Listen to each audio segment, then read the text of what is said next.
Welcome everyone to today's deep dive. I'm really excited you're here with us today because we have a genuinely fascinating mission ahead of us. Yeah, we really do. It's a profound one. It is.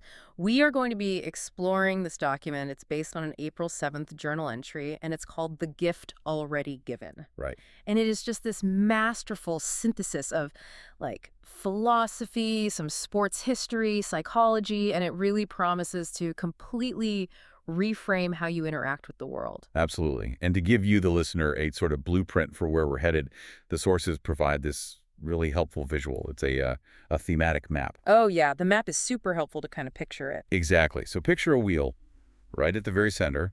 The hub is the present moment. But we're defining that specifically by the quality of your attention and your agency. Right, right. And then flowing out from that center hub are these 5 interconnected clusters. You have ownership, inner alignment, expression, the heroic ordinary, and finally, deft over performance. Okay, so that's the map. Everything flows outward from the present moment. But to kick things off, we have to start with this incredibly audacious premise. Yeah, it's a big one. It really is. It's a foundational quote from the Roman Emperor Marcus Aurelius. He writes, "Convince yourself that everything is the gift of the gods, that things are good and always will be." And, okay, let's unpack this, because I gotta be honest, when I first read that, I immediately pushed back. I think most people do. It's a natural reaction. Right. Because isn't this just ancient toxic positivity? I mean, how can an emperor who literally saw the Antonine Plague, who lived through endless wars and like the deaths of his own kids, call everything a gift? It sounds, well, it sounds delusional. Yeah, it definitely sounds like denial if you just take it at face value.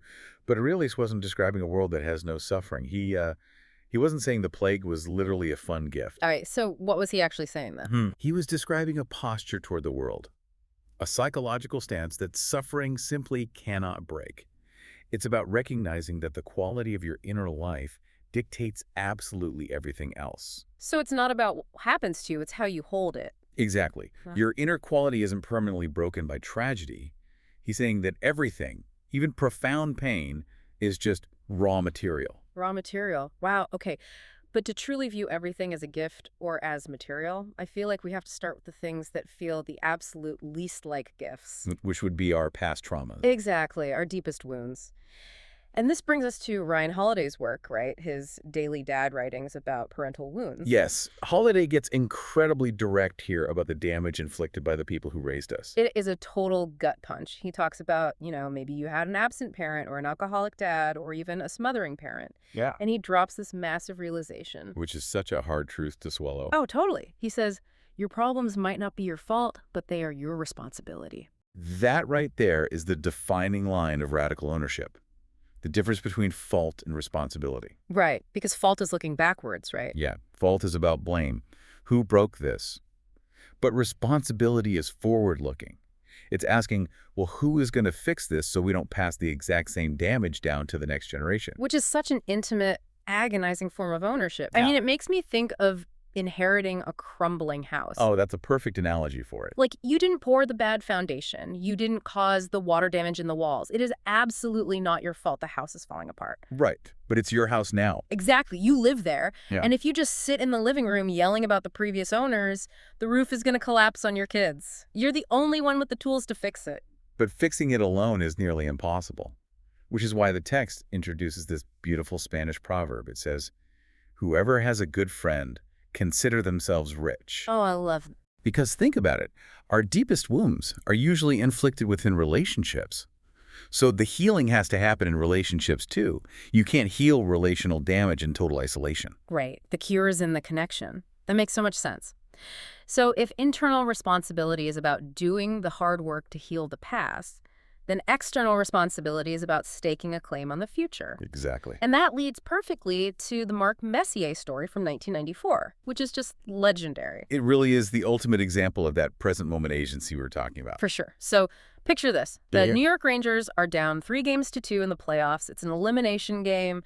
The pressure is just suffocating. And Mark Messier, the captain, goes to the press and literally guarantees a win. He puts it in the papers, and then he goes out, scores a hat trick, and they win. What's fascinating here is how Coach George Raveling reflects on this. Yeah. He points out that, Anyone can say, we've got this in the locker room. Right, that's easy. It's safe.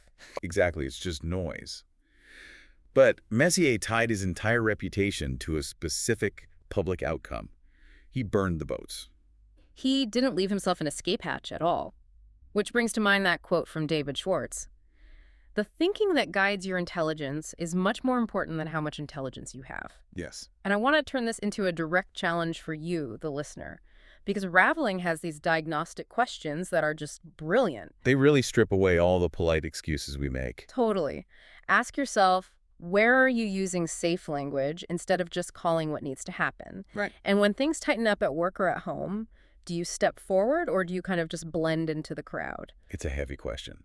Yeah. Because you have to be willing to carry the weight of the outcome. But okay, how does someone actually build the mental fortitude to do that? To make a guarantee like Messier or to heal a generational trauma like Holiday talks about? Well, you need an unshakable inner compass. Right, where does that come from?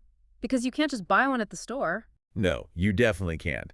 And to explain this, the text brings in a parable by Anthony DeMello called Reaction. Oh, yeah, the Zen master story. Right, so a master says he rejects two types of disciples. The ones who become arrogant when he is humble, and the ones who become overly reverent because of his humility. Okay, and this is where I was genuinely perplexed. I get rejecting the arrogant guy. Nobody wants a jerk around. But why reject the reverent student? Isn't reverence supposed to be a good thing? It seems like it should be, right.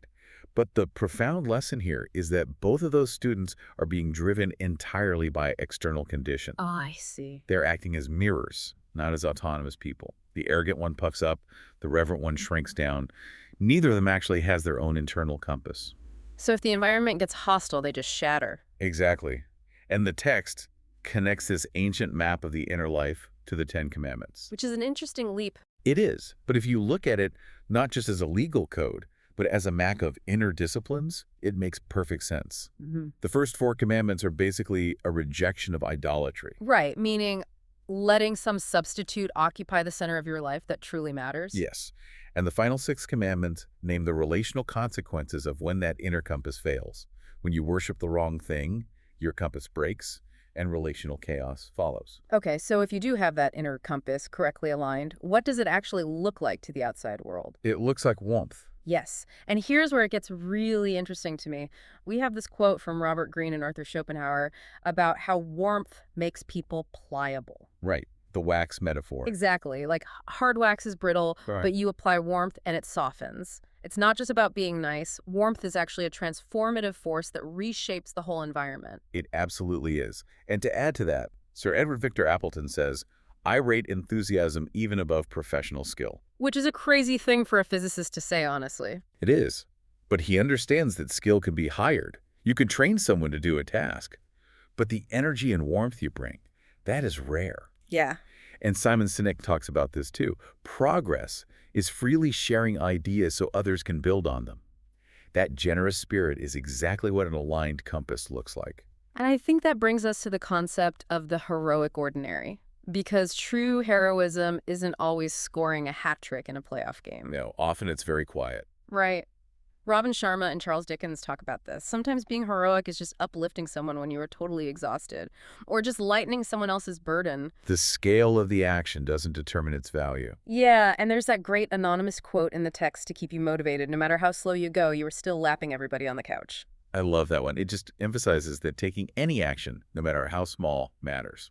It does. But I have to admit to you, trying to be this perfectly responsible, warm, aligned, heroic person all the time, it sounds completely exhausting. It does sound like a lot of pressure. Yeah, like are we supposed to be at our absolute best every single second of the day? Well, this brings us to a brilliant provocation from Jean Giraudoux. Oh man, this quote bent my brain. He says, only the mediocre are always at their best. It's so good. It's shocking. I read that and was like, wait, how can being at your best possibly mean you're mediocre? Right. Well, if we connect this to the bigger picture, it's actually an argument against the performer's mentality. Okay, break that down for me. Think about it.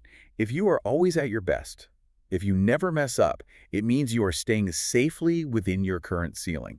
You aren't pushing your limits. Wow. So you're just playing it safe. Exactly. Great people are sometimes a complete mess because they are risking genuine failure in new territory. So if you're not failing, you're not growing. Precisely. Pia Nilsson and Lynn Marriott advise elite athletes on this. They say to stop obsessing over complex theory or a flawless performance and just play with purpose. Play with purpose. I like that.